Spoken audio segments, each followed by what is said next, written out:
So as I suggested in my recent leader video, I want to do a video about like war flags and kind of do a ranking video because we have like 8 of them now. I'm like, that's enough to kind of do a ranking video of them.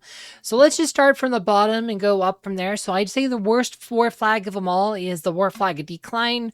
This one, it decreases the enemy team's healing by 10%. Considering a lot of teams don't even use healing really. There's a lot of teams I expect now. You'll see a lot of teams that don't really run healers in a lot of their lineups. They don't have like any healing. You'll see this like you'll have Lara Croft as a soul healer stuff. So it's like it's not gonna do a lot for you against a lot of lineups, and reducing healing by 10% is just not that relevant unless you can fully block healing. It's just not gonna matter too much in most cases. So I'd feel like that's the weakest war flag. This was the third war flag they added to the game. So there was a time when there was exactly 3 war flags where this one was made sense. And this kind of goes into my one I'd pick as the next worst, which is the war flag recovery. This is the 4th war flag. This is the one they had right after decline. And this is pretty much the opposite. This increases healing by 10%. This is a bit better because it's one for this is going to help your team heal a bit more. Like this is like going to be more relevant if you have a couple of healers or if you're using Axel.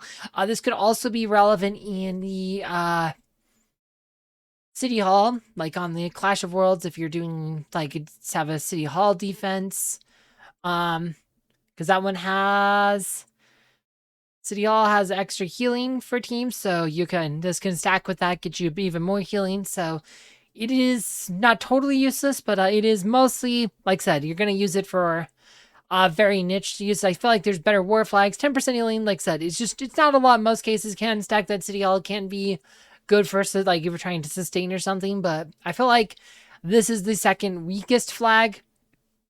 I mean, definitely still usable on like war flag time, but I feel like there's no reason to use that one at all anymore.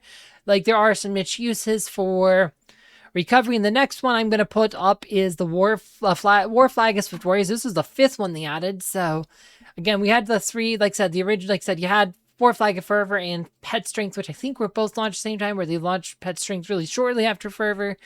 And then they had Decline, Recovery, and war flag of Swift Warriors, which these ones are all kind of meh. I feel like this one's better than the other two because, again, it does speed up skill cooldown, but it's only a 5% cooldown speed up, so it is pretty minor.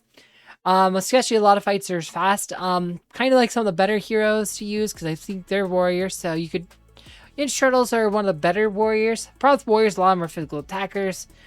This can help with, like I said, they get their signature moves because they have, like, rather than passives, they have more things. So this is it's actually going to be okay with him without Ninja Turtles because it's skin. But 5% is pretty minor. Another hero like Arachne is the original warrior. When the game first launched, Arachne was the only warrior in the game, so Arachne could be relevant just because you can get your demolition drones off a bit slightly more frequently. Again, 5% is not a lot, so it's pretty minor, but it's not nothing. 5% is not nothing, but it is definitely minor. So I'm putting it down here, 3rd from the bottom. So now we're getting into the stuff that's actually gonna be a lot better. So, and this is where I'm having a harder time to decide, but I'm gonna put War Flag of Frost here, even though I feel like War Flag of Frost is actually pretty solid. The effect, so every 18 seconds, Frost is cast on enemies, reduce their skill level by 2. This effect lasts 8 seconds. So reducing their skill level by 2 is not the biggest change, but 2 levels is enough that it will make certain skills less reliable.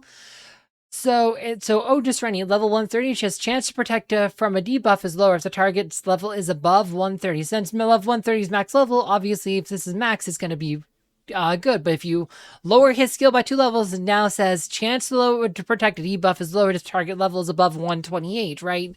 So you end up making his protection a bit less absolute, and sometimes you can minimize. It's kind of like Polaris' skill. Like, Polaris' skill is just way better, though. Like, it's kind of like a worse version of Polaris' skill. I can find Polaris. So, Polaris has the Northern Lights. Again, but this one is a 10 level reduction, which is much more significant. And, yeah, and also has the other thing, her allies control effect lasts 60% longer. So, like, this one, like, is a better way to do that. I feel like it's just a worse version of the Northern Lights can be a thing to use together, but I feel like there's just better ways to counter Sebastian. I feel like there's better war flags used, but it's definitely not useless. Definitely not useless, but I feel like there's better war flags. So this takes us to War Flag of Fervor. This is the first war flag players had access to. Like this was like the one they gave us. I feel like this was like the default one. Like initially they gave us when the war flags were used. This is the one they all gave us, and then I can't remember if it's just, I think this was released the same time, but you had to go find it at a different place on the island. Like it was on, they were both released on the same mysterious island. You pretty much couldn't miss the War Flag of Fervor if you used like 3 moves or something. And then this one was on a different part of the island. Like that's how I remember. I'd have to go look. It was back when, like over a year ago, and I'd have to go find that mysterious island video, but doesn't matter too much. But yeah, this is what I would pick for the 5th, well, I guess 4th best war flag. We're in the top 4 now. So, and this one gives you your extra energy to your tank, like any tanks. Like if you have multiple tanks, it actually apply to more than one tank. But any hero who is marked as a tank gains 10% extra energy. This is obviously good for your tanks because being able to use your ult a bit more often is good because they usually buff mitigation. Like some tanks, like Julius or Galahad don't, but getting, like I said, getting your ults off more often is almost always going to be good. You can get your perfect copy up a bit faster on Mushi and Shroom, or you can get Galahad can Iron Skies a bit more. Iron Skies a nice AE damage. He has Vampirism. Like those could be really good. But probably the one that is the most relevant for though is Aurora, who has a way to gain lots of bonus energy with Kayn and the dodge and how dodge energy works and stuff. And she can gain an extra 10% energy on all that stuff. So that just ends up being another way for her to gain more energy. And with Aurora, like that is like if you're using Aurora, that is one of the best war flags you can use with her because the extra 10% energy and it adds up pretty quickly when you're also using like King Patron and stuff. So I actually like this one quite a bit. The only downside again is it only works for tanks. So if you aren't using like an actual tank, like if you're using say Lyria as your main tank, this is not going to help you too much. But like I said, energy gain super good. A lot of places where getting extra energy is really good. Totally worth it. The next flag, the 3rd best flag, I'm going to put War Flag of Pet Strength. Some people might find this one odd, but War Flag Pet Strength, it's only 10% increase to pet skill power. Why is that good? And well, that's because pet skill power is like a stat. Skill power is a stat on your pets. If you don't know how this works, skill power is the one that gets added from the the Dusk Stones or the Dawn Stones. The ones on the left column, like that's what adds skill power. It is a stat on the pet. A maxed out pet will have like 12,360 skill power. So getting an extra 10% there gets them an extra like 1,236 skill power, which is actually pretty significant. Like it might not seem like a lot, but if you go look at the pet skills now, a lot of pets, like 170% scaling, that's, actually pretty significant. I mean, Fenris is probably not the best one to talk about here because Fenris is not that great, but we get to this, look at this, 1,400% skill power scaling. So a 10% ends up being a lot. So this shield becomes a lot better. This year, his healing, Oliver's healing becomes a lot better. 10% scaling is a pretty significant bump to that. You said not going to help too much with Merlin. Merlin do quite a bit more damage with the ults, but the magic defense will be slightly more magic defense, reduction. Mara, she does a gain. Sure, just does that. Only the first one matters here. Mind control is just a level-based one, so that's not going to matter skill power. So only skill power only affects the first one, so it doesn't matter too much. Kayn, his weapons, his damage is based on skill power. As well, I said 150% skill power scaling. That's not too bad. Gain extra 10% as he'd be doing over like 20,000 damage per kunai. That's not bad. And you'd also get slightly more dodge. The dodge is only 25% skill power though, so 10% is only going to add a couple hundred, but a couple hundred could be pretty significant.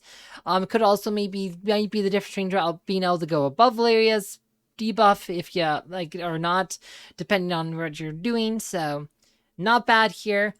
Albus, this one does pure damage bonus is based on skill power, but it's a pretty small bonus on that one, but still it's still more. But the Breath of the Ancients, look at that, it's almost 2,000% skill power, so a 10% bonus here Again, that's a huge boost in damage. Getting an extra 10% skill power, like I said, being able to boost that there, you're like, so when you're doing 2,000 times scaling, like that ends up being a lot of damage, a lot of extra damage because of just how this scaling works. And then we get to Axel, Bubbles of Justice, 5,500% scaling here on your skill power. So again, 10% adds up to a lot of extra power on these pet abilities. Like, and it said the increased healing here will also be slightly more healing with the healthy snack. But again, like, it just, like, this is why I feel like the pet flag is actually pretty good because a lot of these skills, like I said, there's a pet scaling. It's such a huge scaling, getting an extra 10% on that pet skill power ends up being quite a bit more value.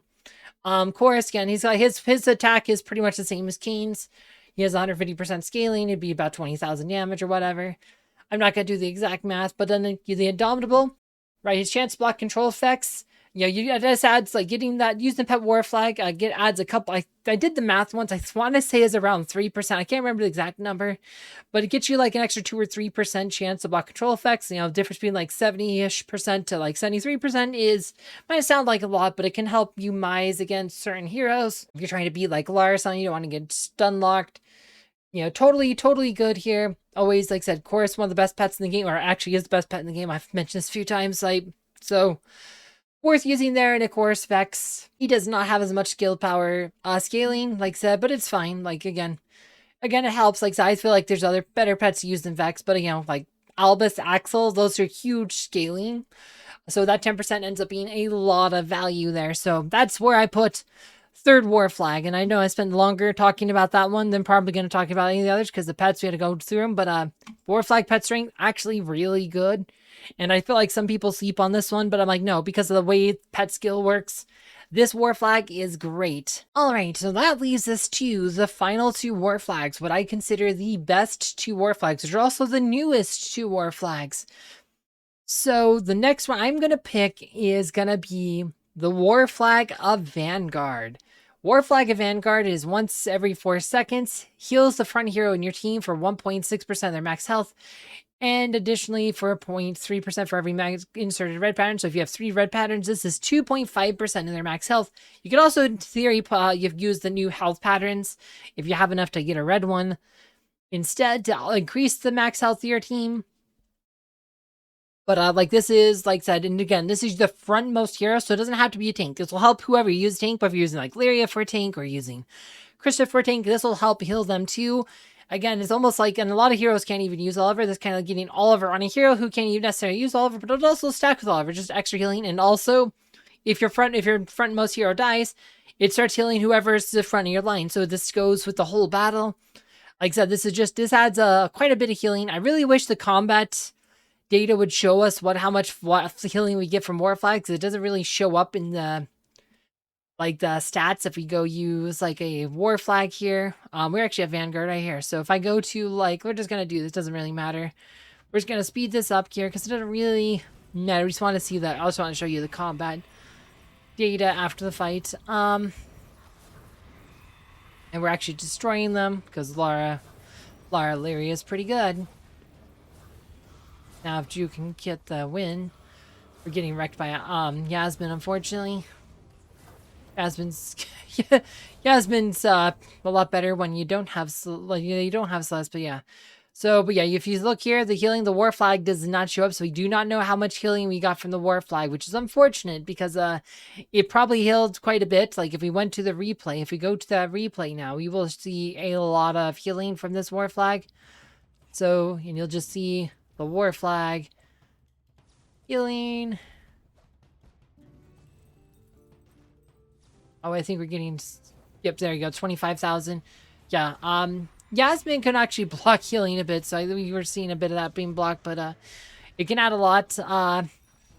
It can add quite a bit of healing in a fight. It does not show up in the combat stats though, so it's kind of annoying to see. So you just have to kind of look at it, but it's every 4 seconds is pretty significant. So there's 4 times, so that's what, 15 times, 30 times a battle. So potentially, I guess 29 times a battle. You get that healing for 29 times, and you can just do math here.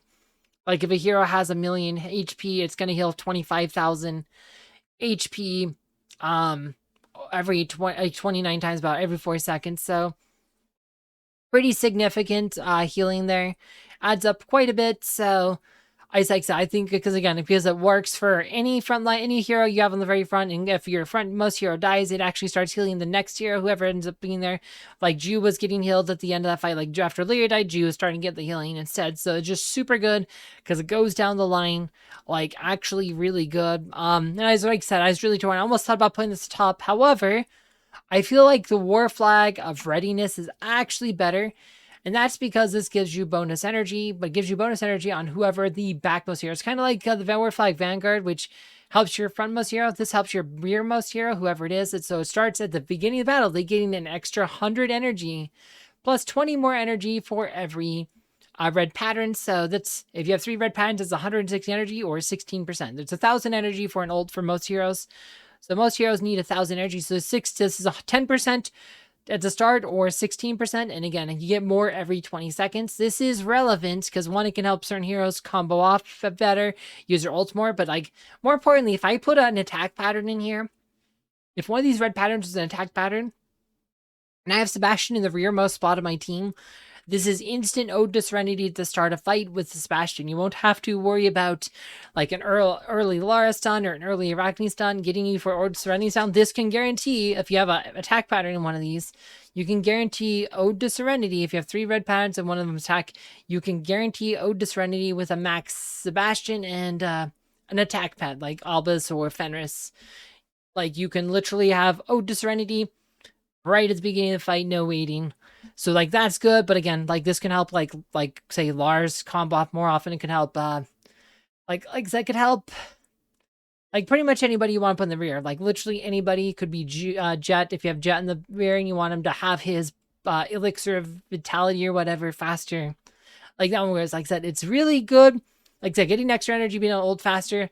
There's a lot of things you can do with that because getting, I said, 16% energy is pretty significant.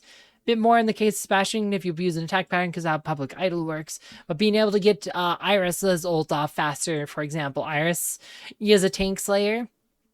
Being able to get exposed soul off like that much faster, like a couple, like I said, a couple attacks faster, just slightly faster. I mean, 16% is a pretty good chunk of energy.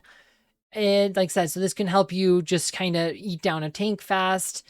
Leanne, maybe you go like you're able to charm lock him faster. And where's Jet here? I wanted to look at Jet's skill.